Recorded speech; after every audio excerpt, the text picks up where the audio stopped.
Tôi nghe chính hôm mà ni phê pion tôi bi qua bê lụp cho ya mình lại mà ti tế bu pa sập bao gà đỏ xe đang cầu và bi qua sẽ nhi nè hả how là tụi nhà mà si bút thì nè cho nó đu cá rôm nhà mà pizza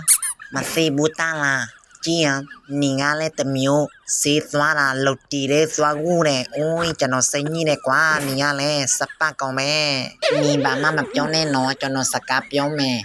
ê no mi bà mấy cháp tôi nghe chính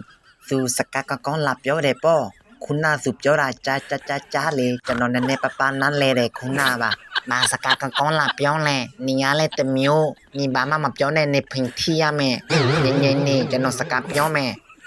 มีครับพี่ไหนเอามาดูซิพาสปอร์ตนะนี่ครับพี่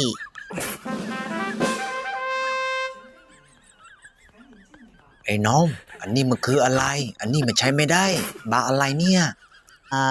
เอเย่เขาเอามาให้ครับพี่เพราะว่าตอนนี้เขาถึงกันทุกคนเลยครับแบบนี้เพราะว่าพาสปอร์ตมันยังโตไม่ได้ครับอันนี้มันใช้ไม่ได้ค่ะน้องชื่อหนึ่งจูนหนึ่งจาก็ไม่มีแต่ใบกระดาษเปล่าใบเดียวครับมันใช้ไม่ได้ไหนอะพาสปอร์ตอยู่ไหน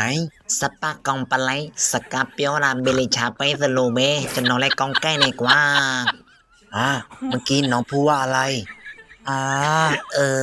เมื่อกี้ผมบอกว่าเพื่อนผมขี้เตะครับอ๋อเหรอเพื่อนน้องเขากลัวเจ้าหน้าที่ตำรวจหรือเปล่าก็เลยคิดแต่ใช่ครับสุเงชิคุณน่าสุญญาบับเยอะเลยสุญญาบามาเปียวบุสุเงชินี่อันเราอยากเปียวชิเลมาเข้าบุลาบามาเปียวแน่นอนจะนอนเปียวไปแม่เฮ้ยน้องคุยอะไรกันอยู่นะ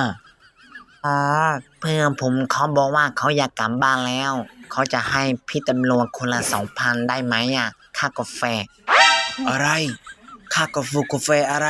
มันไม่ได้พาสปอร์ตอะไรเนี่ยชื่อนันจูนในจ้าก็ไม่มีประกันตัวไม่ได้อย่างเนี้ยส่งกลับบ้านยันเดียวขึ้นรถตรงชิสุเปียวล่ะกาโปเต้เนี่ยกาโปเต้ล่ะจะนอนดูอันละยากาสุญญาสวาปูยาแม่เฮาล่ะบาอันละยาสวาปูแหละอย่ามาปีกาสวาปูยาแม่